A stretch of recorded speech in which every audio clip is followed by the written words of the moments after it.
There's nothing flashy about defending yourself online.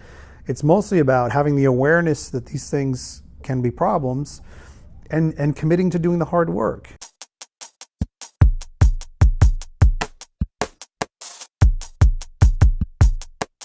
So GreyCastle Security made the Inc. 5000 list for the second time this year. You know, the company grew revenue by 453% in 3 years. How is GreyCastle managing that growth? Well, it is difficult. A big part of my job these days is just managing growth and trying to figure out where that level of expansion will cause us to start splitting at the seams. So, just having been through it a couple of times helps. So you start to recognize what the symptoms look like.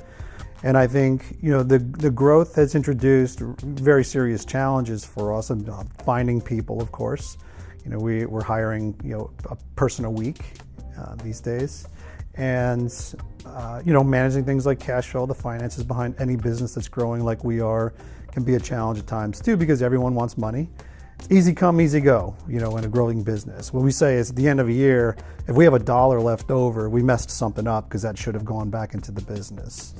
Do you have a vision of growing the company to 250, 300 people? Yeah, we have this, it's a whole theme here internally. It's called Think 250. And for us, we're asking all of our leadership, all of our workforce to start to build the company that would put today's GreyCastle out of business. So what I mean by that is 5 years, 3 to 4 or 5 years from now, the company's not going to look the same way. The organization will be bigger. There'll be bigger numbers. There'll be bigger clients. There'll be bigger everything.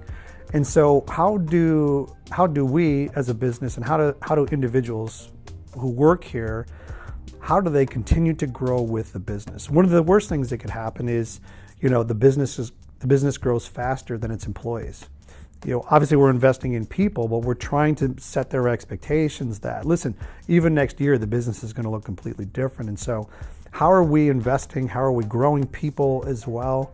And just encouraging them to take on more and to not be surprised when the business is completely different again in a year. What companies or industries are most vulnerable to cyber attacks? Healthcare is big today. Higher ed is certainly up there. Financial services, we continue to see go through cycles. The more money you can make selling stolen stuff, that's who you're going to target. And so today, identities is still big, although we're starting to see a return to credit cards and other assets. Do you think that people are becoming numb to hearing so many stories about cyber hacks and attacks? Yeah, I do, honestly. I'm tired of it. I see surveys and questionnaires and headlines. It's like, I can't block them fast enough. Like, everyone knows what's going on out there. But I'm not sure, because then you sort of weigh, in my opinion, I feel like there's a very small percentage of businesses and CEOs and leadership who are committed to building a cybersecurity program, an effective one. And so if they're fatigued, well, then why don't they do something about it? So sort of this general lingering question is out there. It's hard work. There's no instant gratification. And so these things are just generally undesirable to human beings.